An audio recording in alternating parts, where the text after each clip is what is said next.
예, 오늘도 이분과 함께 시장의 시그널들 한번 포착해 보도록 하겠습니다. 한국투자증권 법인금융센터의 장용혁 팀장과 함께합니다. 어서 오십시오. 네, 안녕하세요. 안녕하세요. 어제도 방송에서 이 표현을 썼는데 스멀스멀 네. 어느덧 코스피가 이제 3,200, 코스닥이 1,030까지 올라왔습니다. 네. 앞으로의 흐름들 더 탄력을 받을 거라고 보세요? 아니면 약간 또 살짝은 좀 횡보세 생각하세요? 빠질 만한 시장이면 벌써 밀렸을 거라고 그러겠죠. 생각합니다. 그래서 제가 2월 달 중반 정도부터 제가 시장을 꺾었었어요. 뭐 이전 방송 오래 보신 분들은 아시겠습니다만 2월 중반쯤에 제가 거래대금이 따라오지 못한다, 힘이 실리지 못한다라는 의견으로 시장을 좀 꺾어내렸다가 3월 달에 이제 좀 3,000포인트 지지 테스트를 뭐 완성을 했죠. 네. 우리 국내 증시가. 그리고 나서 저희가 3월 마지막 주 제가 방송에서 이제 그러면 윗방향 쪽으로 다시 공격해야 될 때다라는 의견을 드리고 단기 목표치로 3,200, 3,300 드렸는데요. 지금 일단 3,200은 회복한 상황입니다. 어제 네. 뭐 미증시가 빠졌으니까 오늘 뭐 조금 뭐 늘렸다 간다 하더라도 뭐 갑자기 뭐 크래시 발생될 상황은 아니라고 보고 있고요. 그렇게 보는 이유에 대해서 이제 몇몇 가지 설명을 좀 드릴 텐데, 앵커님 혹시 저 가상화폐 하시나요? 투자를? 저는 공식적으로 저희들은 이렇게 투자를 못하게 돼 있어서 저희 증권사도 마찬가지예요. 예. 네네네. 관심은 있습니다. 네, 네 맞아요. 그래서 요즘 화두예요, 화두. 그렇습니다. 그래서 우리 이 부분 한번 짚고 넘어가 볼게요. 한번 차트 한번 보시죠. 이 중에서 아는 암호화폐가 몇 개나 돼요? 뭐 지금 옆에 이제 쭉 화면이 나오고 있는데 예. 몇 개나 됩니까? 도지코인이야 요즘에 워낙 얘기 많이 하니까. 도지코인이 네. 우습게 볼 게 아닌 게 얘네가 지금 암호화폐 시총 5위더라고요. 네. 시총 56조예요. 맞습니다. 우리가 상장사 기준으로 56조 한번 불러보세요. 56조 정도 되는 사이즈 회사 생각해 보시면 되는데 이 도지코인이 참 재밌는 게 이게 2013년도에 만들어졌더라고요. 소프트웨어 네. 개발자 뭐 빌리 마커스, 뭐 잭슨 팔머 여기가 뭐 재미삼아 만든 암호화폐래요. 그렇죠, 네. 네, 뭐 딱히 사업성이 연관돼 있는 거는 사실 없어서 사실 우리가 투기 말고는 뭐 얘기를 할 수 있는 게 별로 없어요. 네. 뭐 얼마 전에 뭐 앨런 머스크가 자꾸 막 사진 올리고 뭐 나 좋아한다 뭐 이렇게 얘기하다 보니까 이제 유명세를 많이 탄 건데 왜 올라가냐는 겁니다. 그럼 왜 올라가겠어요? 사는 사람이 많으니까 올라가는 거거든요. 한정된 재원에 대해서 매수가 쏠리다 보니까 네. 가격이 올라가는 건데 그럼 우리 이거는 뭐 다른 얘기로 차치하고서라도 얘네 도지코인만 놓고 봤을 때 지난 금요일 날 거래대금이 15조가 넘게 나왔어요. 네. 코스피 거래대금이 15조 원 나왔거든요. 네. 그러면 코스피 거래대금만큼 이 도지코인이 하루 종일 돌아다닌 겁니다. 물론 얘네는 쉬는 시간도 없이 계속 열려있는 시장이다 보니까 뭐 좀 크게 잡혔을 수는 있죠. 하지만 이게 무시할 수 있는 사이즈의 시장이 이제 아니라는 거예요. 그럼 너 암호화폐 예찬론자냐? 아닙니다. 저는 이제 뭐 방송 오래 보신 분들은 아시겠습니다만 저는 그냥 눈으로 보이는 숫자들을 좋아하지 이게 좀 스토리가 잘 연결이 안 되거든요. 그럼 자꾸 이 얘기를 하는 이유는 한번 위험 선호도가 죽은 시장이라고 한다면 나는 위험 자산에다 투자하고 싶지 않아. 지금은 안전한 게 최고야. 뭐 이런 식으로 돌아가는 시장이라면 나올 수 있는 그림일까라는 부분에 대해서 생각해 보자는 거예요. 그러네요. 네. 위험 선호도가 죽어 있는 시장이면 절대 나올 수 없는 그림이에요. 그러면 위험 선호도 하면 채권하고 주식하고 비교해 보면은 누가 위험 선호도 높은 자산이에요? 주식이 높죠. 주식이 위험 선호도 높은 자산이에요. 그러면 주식이 위험 선호 높은 자산이면 주식 내에서도 신흥국 주식이 있고 선진국 주식이 있으면 어디가 위험 선호도 더 높은 주식이에요? 신흥국 쪽으로 가겠죠. 네, 신흥국 쪽이 더 위험 자산 높은 네. 위험 선호도 높은 자산이거든요. 그래서 이 위험 선호도가 살아있는 국면이라는 점에 대해서 먼저 짚고 넘어가려고 합니다. 그래서 우리가 뭐 시장 솔직히 뭐 대한민국 시장이 타 증시 대비해서 얼마나 많이 올랐어요. 오른 거 사실 없거든요. 다른데 워낙 많이 올랐으니까. 네. 그래서 눈만 조금 돌리면 외국인 입장에서 봤을 때는 야 그러면 좀 어차피 다 올랐는데 좀 들어오르고 좀 매력적이고 좀 안정적이고 이런 시장 없어라고 봤을 때 대한민국 시장이 빠지지 않을 거라는 거죠. 그럼 우리가 여기서 또 하나 짚고 넘어가야 될 거는 그럼 이 무서운 시세를 보면서 뭐 1개월 수익률이 뭐 600%니 뭐 난리가 난 이 상황을 보면서 한 가지 우리가 우려를 하나 할 수는 있죠. 갑자기 크래시 나오면 어떻게 해요? 예. 이 부분에 대한 질문이 나올 수 있죠. 그럼 우리 여기에 대해서도 한번 곰곰이 생각을 해보자고요. 뭐 잘 나가던 자산 하나가 부러졌다. 진짜 우리가 주도주를 매매하는 이유는 먹을 때 많이 먹고 까질 때 덜 까지려고 주도주 매매하는 거잖아요. 네. 그럼 주도 자산이 하나가 크게 깨졌다. 그러면은 어떻게 될까요? 시장이 전반적으로 좀 약화될 가능성은 있어요. 하지만 우리 지금 크래시까지 안 가고 너무 과도하게 오른 자산이 조정을 받는다라고 보면 솔직히 좀 뭐 하는지 모르는 코인의 코스피 거래대금이 쏠리는 것 자체가 말이 좀 안 되잖아요. 네. 그러니까 과도한 쏠림이 좀 해소된다. 최근 이제 코스닥 시장 움직임도 보면은 코스피는 좀 눌려 있고 코스닥은 지금 새로운 신시대를 열고 있는 거거든요. 네. 그래서 이런 식의 그림이 조금 더 자극받을 수도 있다.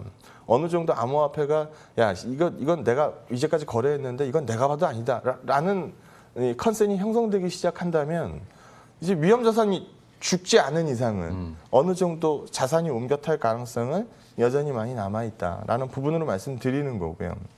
이 그림 하나 보죠. 우리 얼마 전에 미 채권 10년물 보고 1.7% 중반대 가는 거 보고 아이고 뭐 난리 났다. 네. 이 얘기 많이 했었죠. 근데 우리가 그 전에 1.6%대는 어느 정도 우리가 뭐 내성을 확보했다고 표현을 해야 되나? 1.6% 정도의 미채권 10년물은 이거 옛날에 비하면 뭐 어마무시하게 오른 거 아닙니까? 라고 얘기하시는 분들도 있지만 더 옛날 레벨로 가서 보면 미국보다 더 높았거든요. 네. 그래서 1.6% 정도는 내성을 확보했다라는 표현을 제가 방송에서 많이 썼어요. 이게 1.7% 중반까지 가다 보니까 시장에서 이제 무서운 거예요. 이게 금리가 이제까지 돈이 과도하게 많이 풀린, 그러니까 풍부하다 못해 과도히 많이 풀린 유동성 상황에서 살면서 이 돈값이 이자가 싸다 보니까 사실 시장에서 위험 선호도가 더 올라붙은 부분이 분명히 있는데 네. 금리가 올라가기 시작하다 보니까 사실 이제 좀 자금이 좀 이제 덜 돌면 어쩌나라는 우려들을 했던 게 사실이거든요. 근데 우리 요즘 분위기 보면은 뭐 우리나라 금리도 마찬가지고 미금리도 그렇고 일단 뭐 피크아웃이라고 딱 단정지어서 말씀드리긴 어렵겠습니다만 금리 상승을 멈췄죠. 금리 상승 멈춘 얘기 한번 해볼게요. 요즘 부스터샷이라고 들어보셨을 거예요. 네. 미국의 이제 3차 이제 백신 접종 스케줄을 이제 발표를 하기 시작했는데 요즘 뭐 아스트라제네카 백신 뭐 얀센 백신 뭐 이런 데들 부작용들 얘기 많이 나오잖아요. 네. 그러다 보니까 뭐 화이자나 모더나 백신 이런 쪽으로 수요가 좀 많이 몰리나 봐요. 그러니까 미국이 부스터샷 준비하면서 화이자 백신하고 모더나 백신 이제 싹 쓸기 시작합니다. 미국은 뭐 자국 우선주의니까 뭐 충분히 그럴 수 있죠. 그럼 다른 데들은 어때요? 당장 우리나라만 해도 화이자 백신 얼마 받기로 했는데 이거 좀 스케줄이 어긋날 가능성이 분명히 존재하거든요. 미국이 다 쓸어버리니까. 네. 그렇게 되면 전방위적인 금리 상승을 끌고 가기에는 좀 어려운 국면이 돼버렸습니다. 그러다 보니까 최근에 지표들은 굉장히 잘 나요. 3월 뭐 미국의 소매 판매 데이터가 뭐 전월 대비해서 뭐 급증을 하고 뭐 실업수당 뭐 신규 실업수당 청구 건수는 몇십 개월 만에 최저치를 찍고 뭐 좋아지는 경기 시그널들이 많이 나오고 있거든요. 과거에는 이런 그림 나오면 금리가 막 차곡차곡 올라붙었어요. 네. 근데 지금은 그런 그림이 안 나오더라는 거죠. 그래서 그런 그림이 안 나오니까 당장 미국에서는 이 성장주들의 상대 강도가 뛰기 시작합니다. 물론 우리 대한민국은 아직 덜 뛰었는데 이것만 놓고 보더라도 뭐 먼저 움직이는 건 뭐 선진 시장이 먼저 움직이는 게 당연하니까 위험 선호도가 죽어 있는 시장이면 나올 수 있는 그림이냐라는 부분에서 우리 한번 체크해 보자는 거예요. 이것도 마찬가지로 위험 선호도 죽어 있으면 절대 안 나올 그림이죠. 네. 또 하나 보여드리죠. 잘 나갔던 주식하면 기억나는 거 뭐 있어요, 여러분들? 미증시에서 제일 잘 나갔다. 뭐 난 자고 일어나면 난 얘만 보면 너무 행복해. 테슬라. 네, 테슬라. 테슬라 별명이 천슬라였어요. 천슬라. 예. 1,000달러 가는 테슬라예요. 천슬라였단 말이에요. 근데 얘네들이 천슬라를 쳐다보는 국면이 불과 얼마 안 남았었는데 1,000달러고 해봐야 선이 일자로 한 거지. 네. 1,000달러고 해봐야 요선인데 거의 천슬라의 뭔가를 써 내려가기 일보 직전에 얘네가 갑자기 금리로 두드려 맞으면서 네. 급락을 했었단 말이에요. 그럼 이 구간에서 소위 쫄려. 뭐 그럴 수밖에 없지. 제일 잘 나가던 주도가 일단 깨지기 시작하면은 뭐 몸을 좀 사리기 마련이니까. 근데 최근에 얘네들 뛰어 올라오는 거 보면 714불 종가냈거든요. 네. 테슬라가. 그래서 뭐 예전 고점에 아직 미치지는 못하지만 뭐 상당히 좀 위험 선호도 측면에서 회복을 해가는 모습입니다. 그래서 앨런 머스크 바쁘죠. 뭐 떠들어야 되고 사업도 굴려야 되고 네, 그러다 보니까 뭐 테슬라 뭐 사업에 대한 기대감들도 굉장히 높아져 있는 상황이고 그래서 위험 선호도 죽은 시장이면 과연 우리가 또 다시 천슬라를 부를 수 있느냐? 지금 버는 돈 대비해서 주가를 읽으면 말이 안 돼요. 네. 위험 선호도가 죽어 있는 시장이면 이렇게 점수를 줄 수가 없거든요. 근데 지금 현재 이렇게 움직이고 있으면 이거는 위험 선호도가 여전히 팔팔하게 살아있는 시장이다. 근데 왜 우리 증시 더 갈까요? 라는 우려들을 하고 있냐는 거죠. 만약에 뭐 위험 선호도가 좀 뭐 문제가 생겼습니다. 그러면 덜 먹더라도 여기서 잘라내고 이익 실현해야 됩니다라는 의견을 낼 텐데 지금 구간에서는 그런 그림들이 잘 안 나오더라. 이쯤에서 저 하나만 네. 질문 드려보고 싶은 네. 게, 그러니까 위험 선호도 지속되고 있는 시장 성격이고 한국 시장에 대한 가격 메리트도 이해가 가는데 앞에서 그 백신 얘기하시면서 미국이 백신을 지금 쥐고 있다 보니까 뭐 월가에서도 하다 보면 이제 미국과 다른 신흥 시장, 뭐 미국과 우리나라의 시장 괴리가 더 커질 수 있다라는 얘기도 나오거든요. 네, 물론 그럴 수 있죠. 그래서 우려하는 그림이에요. 왜냐하면 전 세계적으로 다 백신 풀려가지고 다 비행기 뜨고 다 풀어놓고 경제 정상화 시키면은 뭐 글로벌 경제 너무 잘 돌겠죠. 네. 근데 지금 시장에서 보면은 미국 내에서 백신 뭐 유효성 높은 백신들 다 확보해가지고 본인들 좋아지는 대신 다른 데는 안 좋아지는 거거든요. 네. 다른 데 안 좋아지면 전방위적으로 금리가 뛰지 못할 거라는 거죠. 다 좋아져서 금리가 뛰는 속도보다는 분명히 떨어질 거니까. 그래서 그런 부분들이 최근 시장에서 반영되고 있는 거 아니냐. 그리고 이 그림도 하나 보면 얼마 전에 이주열 총재님께서 이제 얘기를 했어요. 우리가 이 표현이 굉장히 중요했는데 2월 달에 우리가 3% 성장 얘기를 꺼냈거든요. 네. 이 3%보다 더 클 것 같아요. 라고 얘기를 했어요. 그러면 이게 금리 상승 요인이에요? 마이너스 요인이에요? 지금으로서는 금리 상승 요인이죠. 근데 금리 상승 요인인데 이렇게만 끝냈으면은 사실 뭐 금리 올리려고 뭐 지금 이 상황에 금리 올리려고 이렇게 눈치들을 많이 봤겠죠. 근데 여기도 보시는 것처럼 최근 경기 회복이 안착된다고 판단하긴 어렵다. 네. 왜? 지금 여전히 우리는 백신 수급난에 뭐 시달리고 있고 경제 완전 오픈이라고 보기에는 너무 어렵고 우리 술 먹다 보면 자꾸 빨리 일어나서 가야 되고 네. 주말에 나가서 소비하려 그러면 조금 깨림직하고 뭐 이런 그림들이 여전히 많이 남아 있다라는 거거든요. 그래서 이런 그림만 놓고 봐도 금리 이슈면으로 봤을 때 우리가 이 타격을 받을 가능성이 별로 없다. 그런데 지금 나오는 실적들은 굉장히 기대치들이 높아요. 그러면 뭐 돈은 풀려 있겠다. 금리가 올라갈 가능성은 별로 없겠다. 그럼 뭐 여기서 위험 선호도가 갑자기 부러지지 않는다는 스토리 하에서는 여전히 대한민국 주식은 해볼만 하지 않느냐. 그래서 단기 목표치로 3,300 정도 보는 거 충분히 가능한 스토리 아니겠느냐라는 의견 말씀드립니다. 마지막으로 금리 부담까지도 지금은 크게 걱정할 필요 없다라는 시그널들을 체크해 주셨는데, 그러니까 방금 말씀해 주셨던 어떤 3,200, 3,300도 요즘 증권사 어떤 전망치 보면 되게 겸손하게 들립니다. 뭐 그렇죠. 2분기 3,400, 3,600 얘기까지 나오는 판이기 때문에 앞으로 시장에 대한 추가적인 우상향도 한번 기대해 보도록 하겠고, 그러면 조금 더 구체화시켜서 시장 안에서 좀 의미 있게 보고 있는 흐름들이나 업종군들이 있다면 소개해 주시죠. 일단 대한민국 주식시장에서 실적 예측하기 제일 쉬운 업종이 어디일 것 같아요? 수출 기업들 아닐까요? 뭐 수출 기업도 뭐 그렇게 되겠습니다만 업종으로 딱 찍어서 얘기하면 자동차 기업이 실적 예측하기 제일 쉬워요. 왜냐하면 얼마나 판매됐는지. 얘네들은 월 판매 데이터를 까줘요. 네. 월 판매 데이터를 까주다 보니까 대충 실적 다른 애들은 3개월 동안 굴러간 거 보고 그동안은 어떻게 굴렀을까 계산한 다음에 이제 네. 실적 예측을 하잖아요. 이 자동차 그룹들은 현대차 그룹은 월별 실적을 월별 이제 판매 대수를 발표를 주다 보니까 실적 예측하기가 굉장히 쉽습니다. 이번 주 후반 뭐 수목금 여기에 이제 현대차 그룹의 실적 발표가 딱 몰려 있어요. 요즘 우리가 1월 판매 데이터, 2월 판매 데이터, 3월 판매 데이터 봤었던 거 기억해 보시면 돼요. 한 번이라도 애게라는 표현을 써본 적이 있느냐? 현대차 판매 데이터에서 없거든요. 네. 그래서 뭐 그런 그림들 본다라고 하면 여기 한번 보시죠.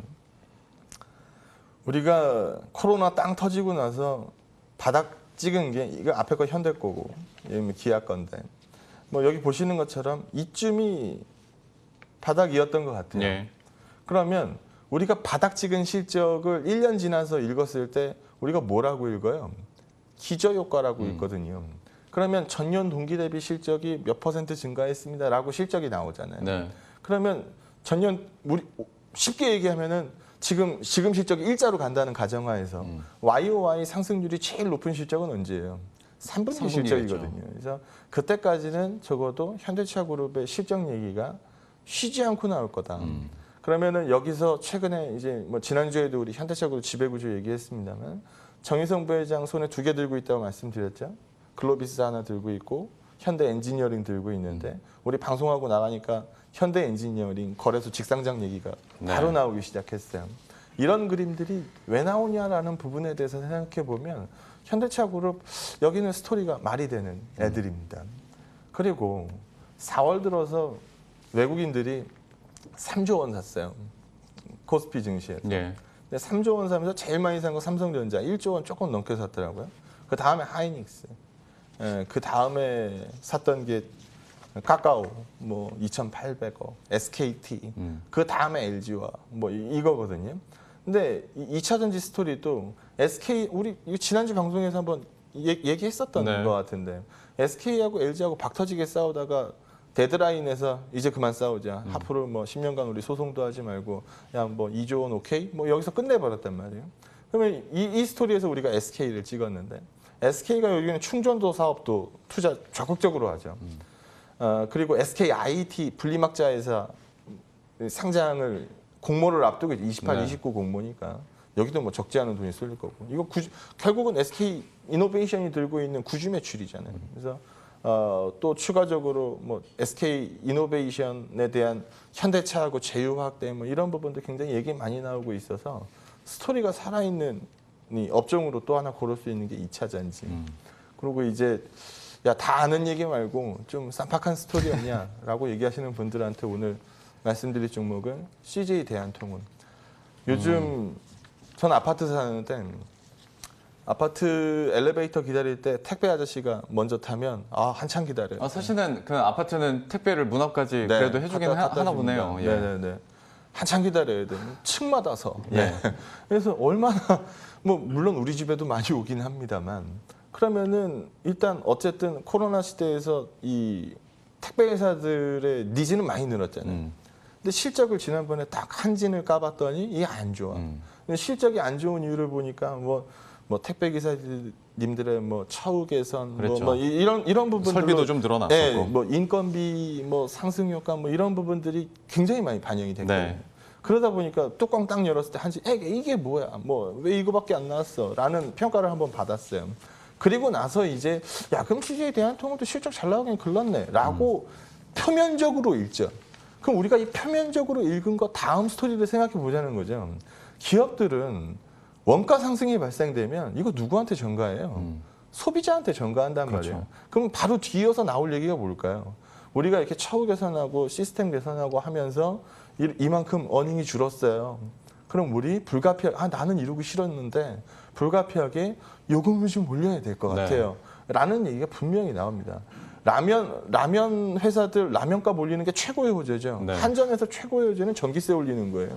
그러면 택배 회사들 조금만 이 요금 올려도 실적은 금방 좋아지거든요. 그래서 이 부분이 얘기가 나올 때 됐다. 그리고 CJ 대한통운이 최근에 뭐 네이버하고 제휴하는 거, 뭐 신세계하고 제휴하는 거, 뭐 이런 이 협력사 스토리도 빵빵한 상황이기 때문에 어떻게 보면은 지금 이제 이번 실적 보고 이게 뭐야라고 나오는 반응에 대해서 좀 긍정적인 마인드로 접근해 볼 수 있는 뭐 회사라고 뭐 CJ에 대한 통을 정도 뭐 설명해 보도록 하겠습니다. 지난주 이 시간에 현대차그룹과 SK텔레콤 지배구조 얘기를 해주시고 바로 그 당일부터 워낙 화제가 많이 돼서 저도 개인적으로 참 신기하기도 하고 감사한 마음이 컸었는데 오늘은 현대차와 2차 전지 그리고 택배 관련해서 CJ 대한통운까지 얘기를 해주셨어요. 한 주간의 흐름들 계속 지켜보도록 하겠습니다.